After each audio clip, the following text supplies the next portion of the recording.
Alors essentiel, évidemment, c'est la rubrique de l'absolument nécessaire.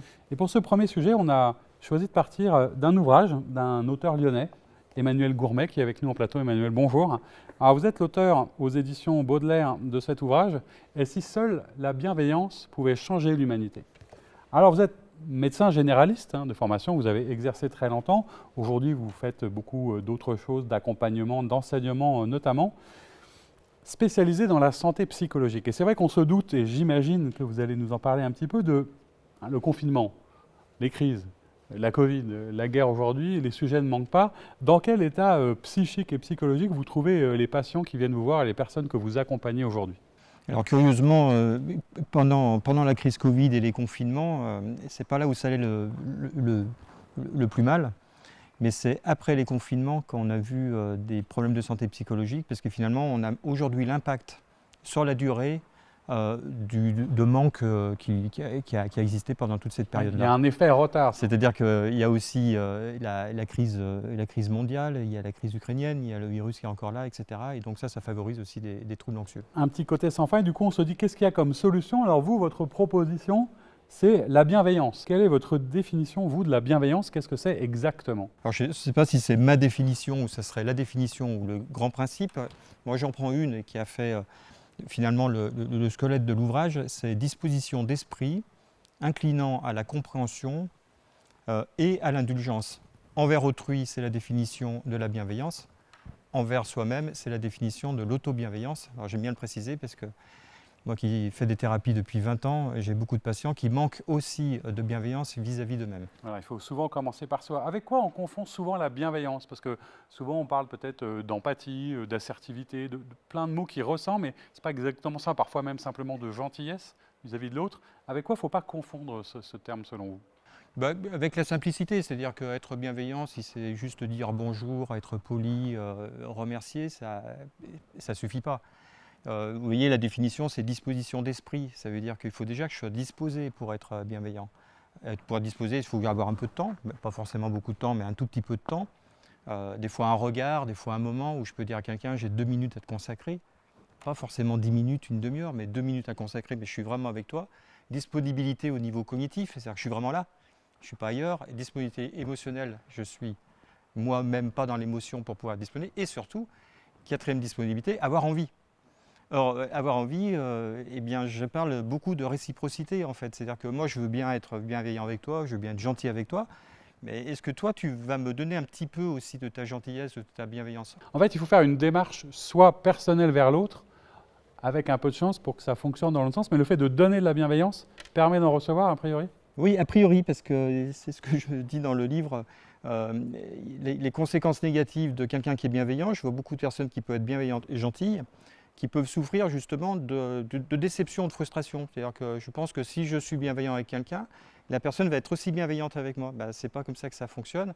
Et je pense qu'il faut ne pas forcément attendre de retour de cette bienveillance. Ce n'est pas parce que je t'en donne que tu vas m'en donner. Mais évidemment, dans l'espoir, c'est que plus on favorise la bienveillance, que ce soit dans une famille, dans un système, n'importe quel système, au niveau du travail, à l'hôpital, dans les soins, et plus on a des chances de favoriser des conditions de bienveillance. C'est-à-dire qu'il faut à la fois quelqu'un qui insuffle et puis il faut peut-être sans doute commencer tôt. Alors concrètement, quand vous êtes dans l'accompagnement des personnes que vous recevez, que ce soit des particuliers ou en entreprise, pour travailler sur cette santé psychologique, quels sont les grands leviers que vous utilisez pour mettre en place quelque chose qui va leur permettre d'accéder aux bénéfices, j'allais dire, aussi de la bienveillance? Parce que la bienveillance, ce n'est pas simplement juste pour se faire plaisir, ça fait du bien au corps et à l'esprit. Voilà, donc ce qu'on explique, c'est que la bienveillance a des bienfaits sur les 4 piliers de santé. Alors, quand on parle maintenant de santé globale et d'approche globale, les 4 piliers de santé, c'est santé physique. Donc la bienveillance, scientifiquement, démontre son efficacité sur la santé physique.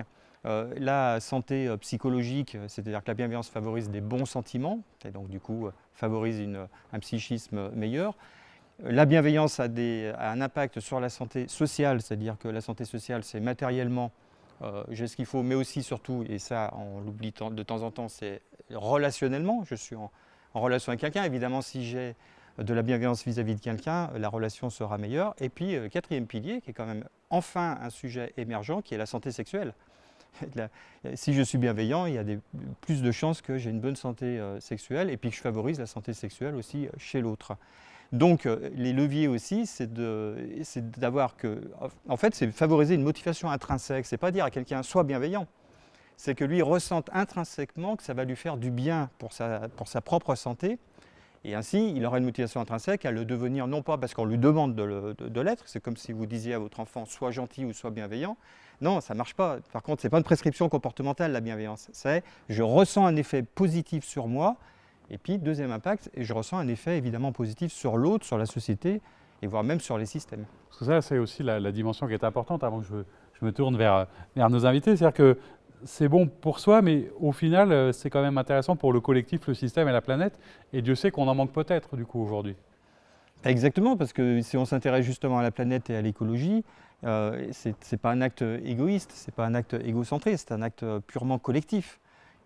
Donc ça veut dire que plus on favoriserait la bienveillance d'une manière collective et plus on prendrait aussi des décisions politiques au sens noble de la politique qui seraient centrées sur le bien-être mais aussi le bien-être de la planète pour l'humanité. C'est pour ça que je parle de sauver l'humanité.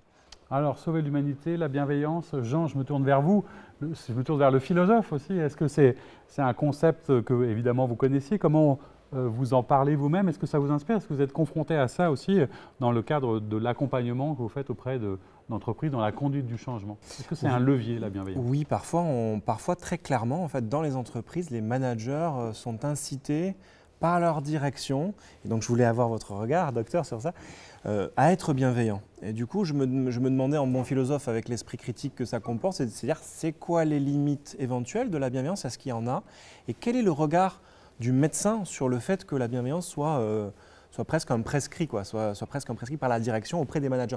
Dans la réalité managériale, qu'est-ce que ça pourrait vouloir dire? Est-ce que c'est donc être en empathie avec les autres et être indulgent avec les autres? Mais comment cela se fait-il que ça vienne de la direction? Voilà, je voulais avoir un peu à la fois quelles seraient les limites finalement de la bienveillance et qu'est-ce que le médecin apporte comme regard sur le fait que la bienveillance, en fait, elle est demandée hiérarchiquement, si je puis dire. Alors, je pense qu'elle est demandée hiérarchiquement parce que je pense qu'effectivement les dirigeants ont compris que c'est quand même, on parle de qualité de vie au travail, on parle d'ambiance positive au travail et évidemment tout le monde a bien compris que si on était bienveillants les uns vis-à-vis des autres, on obtiendrait quand même des meilleurs résultats au niveau de l'ambiance et donc du coup à attirer parce qu'on va rentrer dans une pénurie aussi de ressources, attirer des ressources et surtout les garder. Donc je pense qu'ils ont compris ça et puis deuxièmement ils ont compris aussi que la bienveillance avait un impact sur la performance. Un management bienveillant va obtenir beaucoup plus de résultats positifs avec un management bienveillant qu'avec un management autoritaire. Par contre, je trouve que ce qui manque, c'est la prescription une fois de plus ne suffit pas parce que déjà, il faut avoir la compréhension d'eux. Vous avez rappelé évidemment empathie, c'est-à-dire compréhension, mais n'oublions pas le deuxième mot-clé qui est indulgence, capacité à excuser, à pardonner. Est-ce qu'un manager doit excuser ou pardonner? Oui, il doit le faire, mais ce n'est pas pour autant être d'accord avec une erreur ou une faute ou par le fait que la personne n'ait pas fait un travail. Donc on peut aussi faire une critique avec bienveillance.